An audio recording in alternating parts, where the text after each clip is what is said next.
Good morning. Just thought I would have a little chat with you today. I'm sitting here drinking my coffee that I just made. It says, make it happen. An unconscious message that I am putting into my brain every time I use this cup. I think it's important to have little messages. I wake up at 4. I'm usually on the road by 4:05. Today I think I was on the road by 4:10, so it's a little bit late. It's dark, quiet, peaceful. Carry a flashlight with me. I have this hat on, which it's almost glowing now, but this is a reflective strip here, and it's got these reflective strips. And I rarely ever see any cars that early in the morning. The only thing I encounter on my walk is usually deer and foxes and various animals scurrying in the bushes. But today there were deer in the street and foxes, and I don't know why. It was exactly 61 degrees, a little chilly, just a t-shirt and shorts today. And just sitting here comfortably, having my coffee. I'm going to do some reading real soon. I have a little bit of work here on the side. The yellow pad. There's power in a yellow legal pad, or just a legal pad, because I'm writing things down. It's different than with an electronic device, completely different. Something happens when you're writing versus when you're typing, or typing with your thumbs.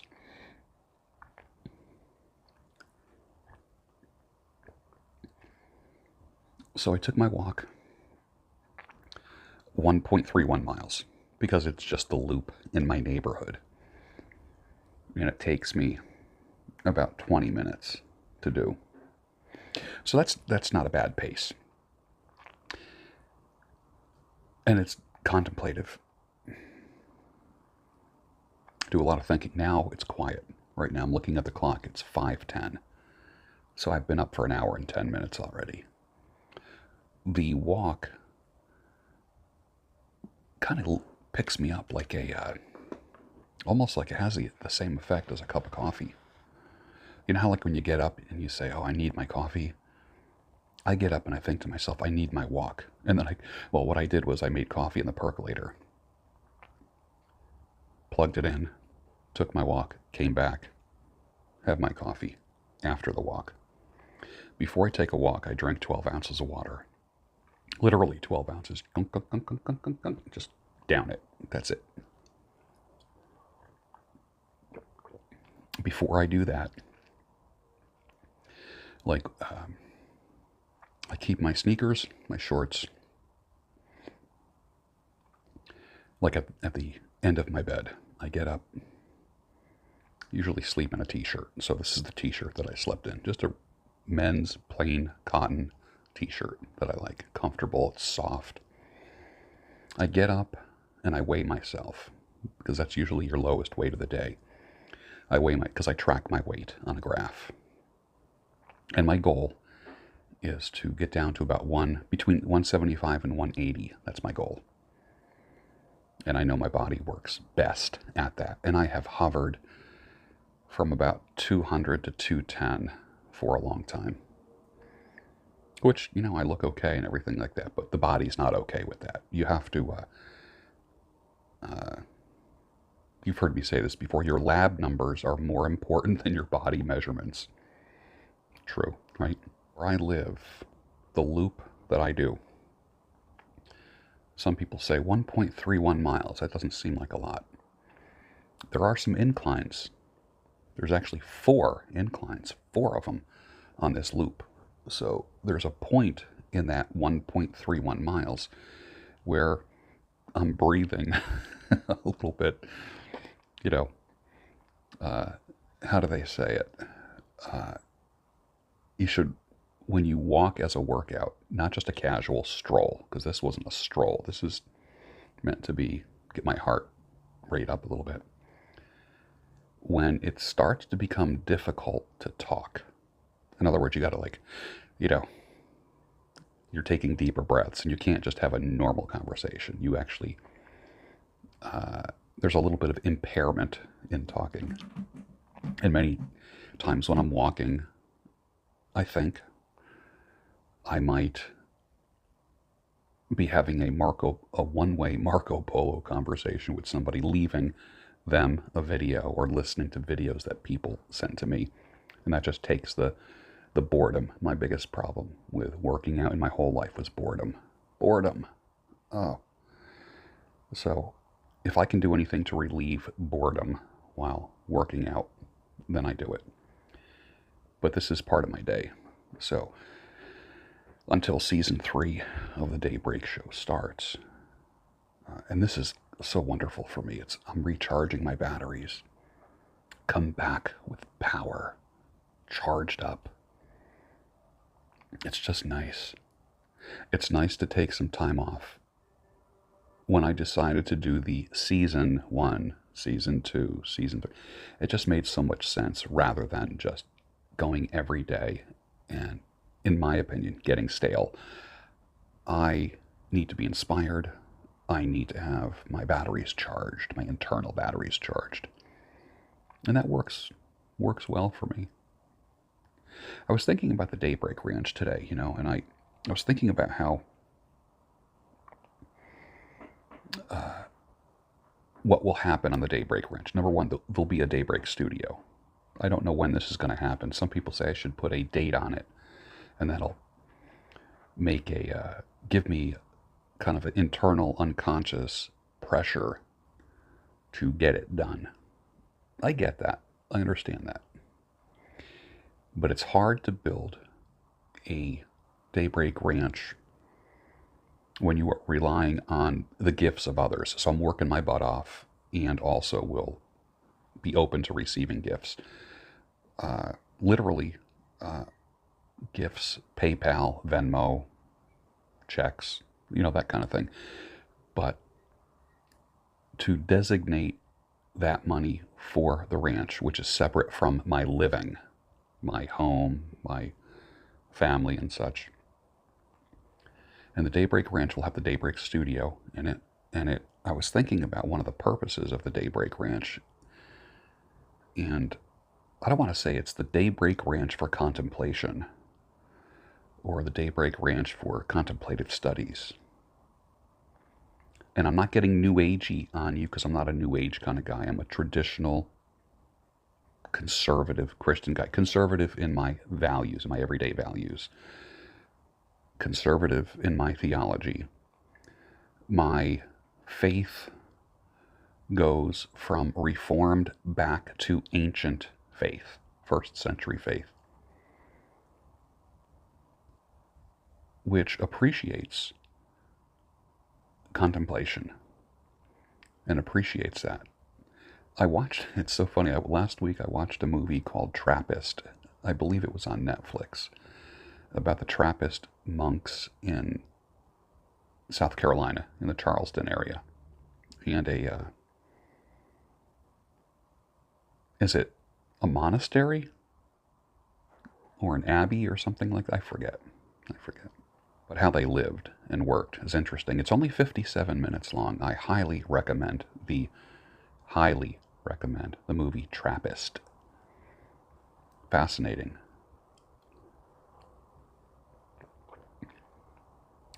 It caused some reaction in me because many of them left their families, completely left their families, which I'm not a fan of, leaving your family.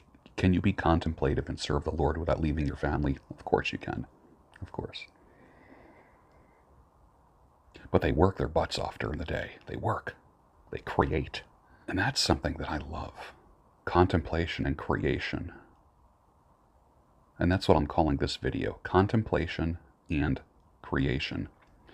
Contemplation without creation is nothing but mental masturbation or a mental circle jerk.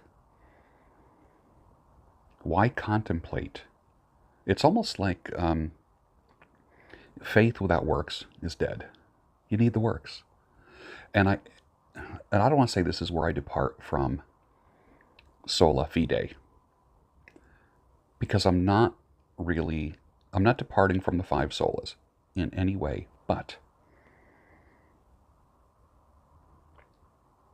and I had this conversation not too long ago with somebody that I love about works. Faith without works is dead. But you can also say works without faith is dead. What I don't want to do is rely just on works. But then there's people say, well, then you need to rely only on faith. Well, then where does faith without works is dead come in? So contemplation and creation is faith and works. Creating something. So at the Daybreak Ranch, a man, it'll eventually, maybe women will be invited there or welcomed at the ranch. That will be led by a woman, not by me. I don't believe that men should be guiding women personally like that. And I don't believe women should be guiding men. I like the idea of men teaching women,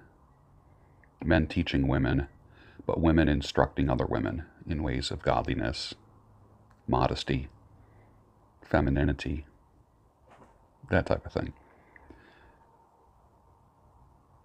Yes, I am a traditionalist in that way, but not sexist or weird or what's the word? All control freakish kind of thing. There are some people that are like that. I don't like that. I'm not interested in that.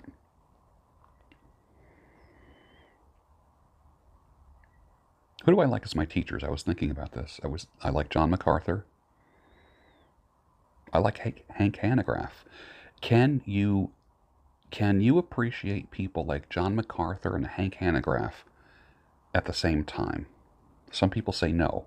I say yes. Because my faith did not begin in 1600. The roots of my faith began in the first century. Not 1500 years later. There's a lot that happened between the time of the apostles and the Enlightenment, the Renaissance, the Reformation,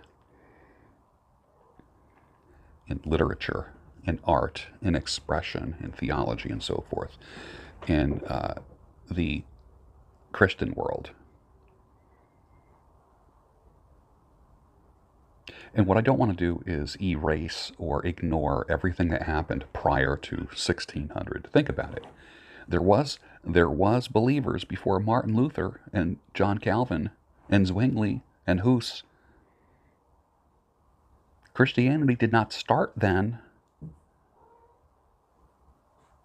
That's what the ancient faith has taught me, is that I go back further than 500 years. And it's okay to read the early church fathers, which, you know what? That's where the reformers have fallen flat on their face. Flat. Boom. And that's their shortcoming. Yeah. I was thinking about, I had this hanging up for many, many years. It's a wolf. See that? I had this hanging up on my bathroom mirror. I remember a couple years ago I did a video on wolf energy, and that was eating when I eat raw meat, raw fish, raw meat. I'm not talking about sushi. I'm not talking about that. I'm not talking about fancy restaurant steak tartare and all. I'm talking eating raw red meat. Little bits of it before I cook some meat. If I'm cooking a steak, I will literally slice off some of the red meat and eat it raw. It gives me energy, life, the blood, the flesh gives life. What I call wolf energy. Nothing like a wolf looking for its food. You know, when I grew up, I remember the movie Rocky came out. And who was the trainer?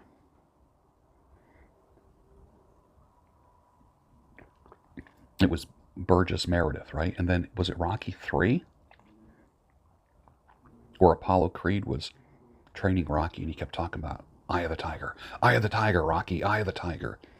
And I like that. Eye of the Tiger. And for me, that has evolved to the wolf. The wolf. This came off of my mirror today. It's been hanging up for years.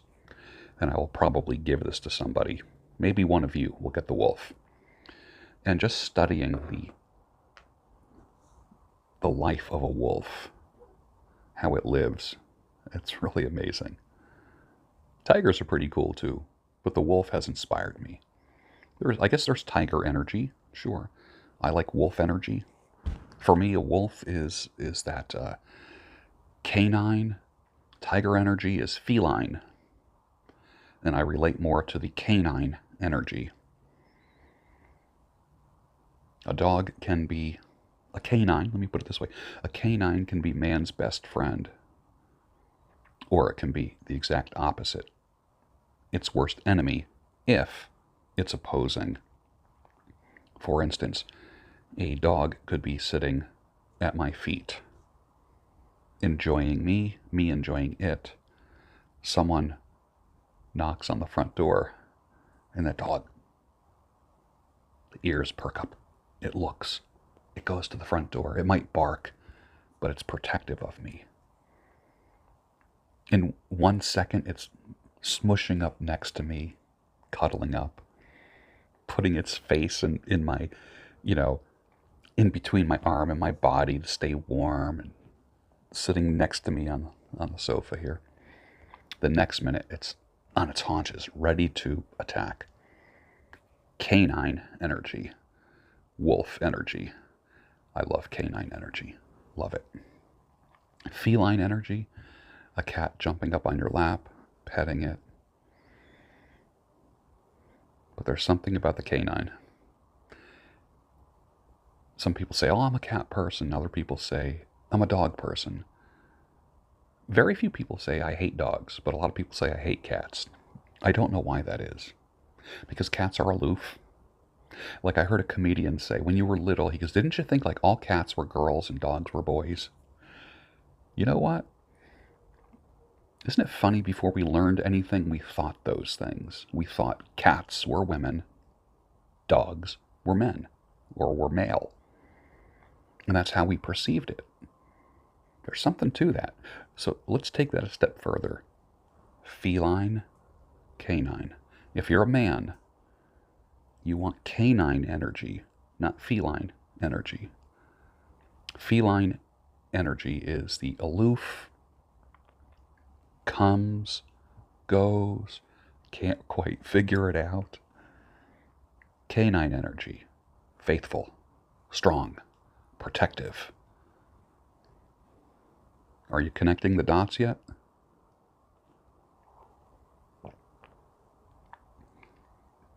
The Daybreak Ranch for contemplation and creation. A man will come to the Daybreak Ranch and contemplate and get quiet before God in the same way a monk goes to a monastery. Now, of course, no one's going to stay forever at the Daybreak Ranch. And the peace that I create will be there. There will be contemplation, counseling, coaching, and creation. Absolutely important. And that's how this channel has evolved over the years. People who have watched it have evolved. I have evolved. Yesterday I put out a video, my actual first video, which was like a beard video. You saw that. It's the video that's out before this one, as an instructive video.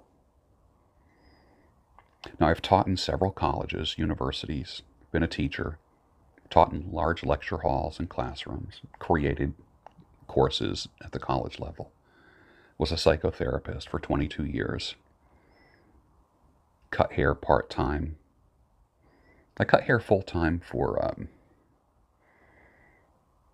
not as much as I've cut hair part-time. My dad is in his mid-80s and he still cuts hair. It's a great trade. Remember I told you my grandfather said, it's great that you're going to school, but always have something you can do with your hands. And I love having a trade.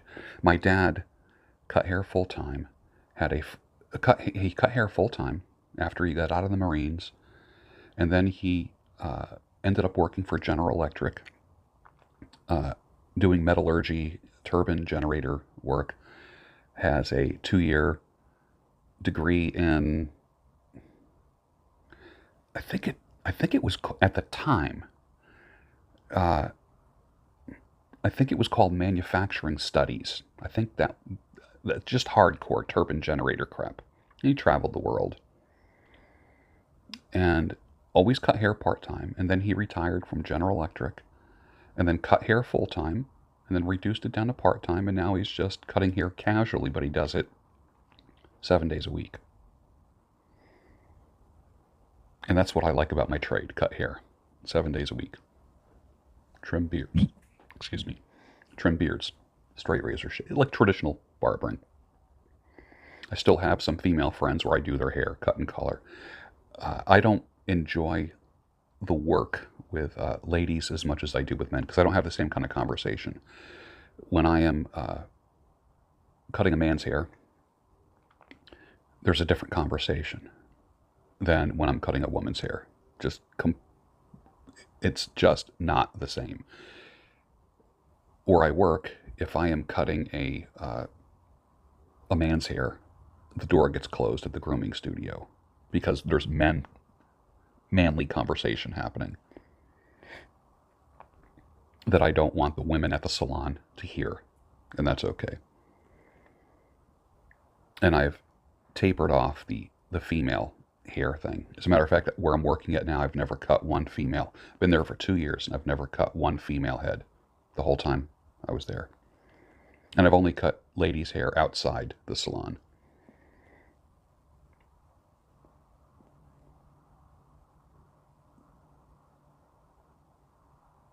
Contemplation Creation. You can tell this is stream of consciousness. Contemplation Creation. So a man will come to the Daybreak Ranch and have a schedule of contemplation, exercise, counseling, coaching, creation. What will he be creating? Maybe a new life, might be post-divorce. It might be he's at a career crossroads. It might be he's deciding to get married. It might be he's deciding that he needs to be divorced. Sounds weird, doesn't it? To be pro-divorce. You've heard me say this before, I'm pro-divorce for a marriage that never should have happened. And that's what some of the counseling and coaching will accomplish. Don't think just because you went to the altar with somebody that it's meant to be forever. If you did it for the wrong reasons and you were in a weird place in life. You can't, you've heard me say this, you can't wave the magic Jesus wand over a relationship that never should have happened. And all of a sudden, no other pastor, shepherd, or coach, that's Christian person, will tell you that. I'm probably the only person in the world that will say that. And some people will condemn the heck out of me for saying that. And I've received a lot of fire for that, but that's okay. I know what I'm talking about here. And many lives have been enriched because of that. Know when to quit. Know when to call it. Know when to say when. I guess that's a way to put it.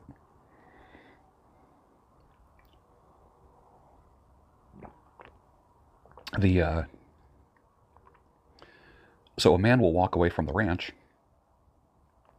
The Daybreak, I gotta get the proper words out. The Daybreak Ranch for contemplation, counseling, coaching, and creation. Walk away with a vision, a plan of action, dates. If you don't put a date, what do they say?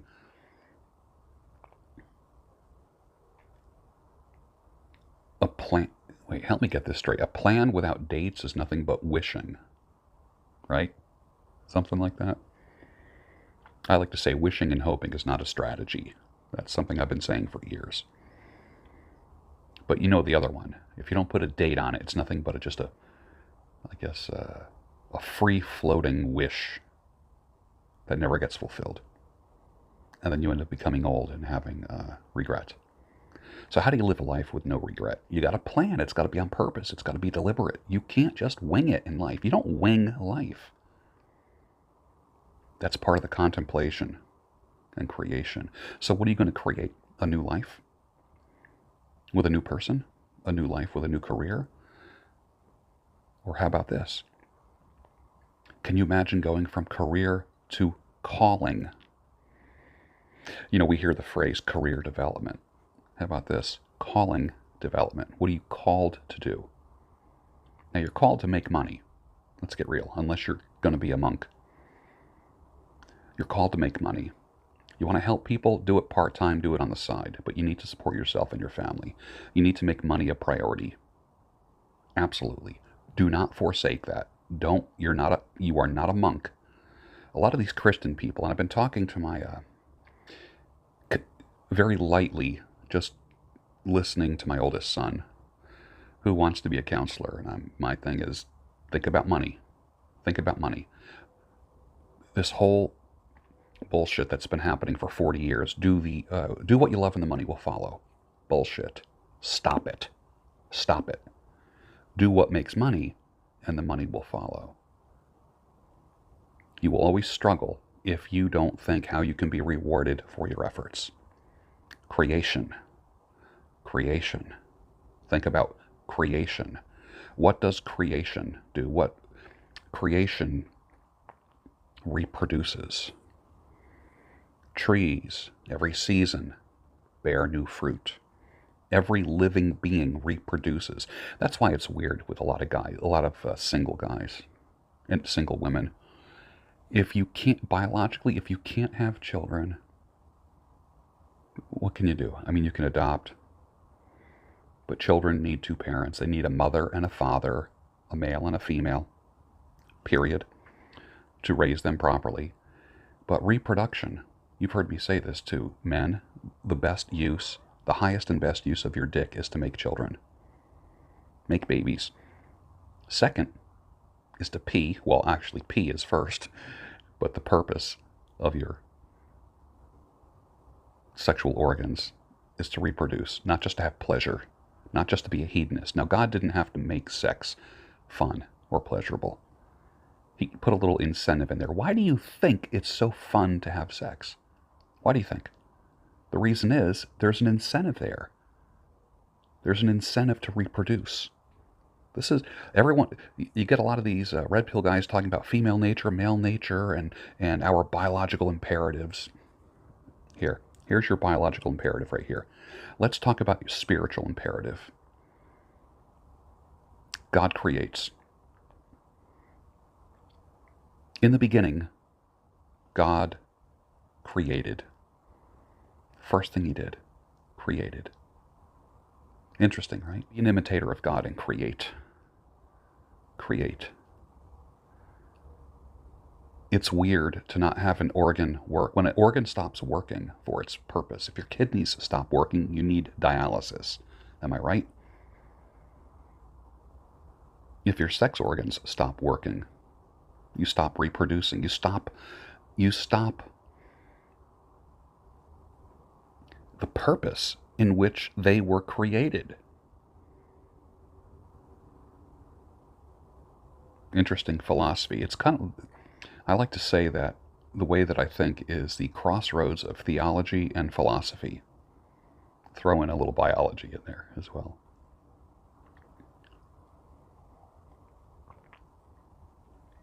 Enough for today. I'm going to do some reading. Think about canine energy. Think about it. Think about, in the beginning, God created.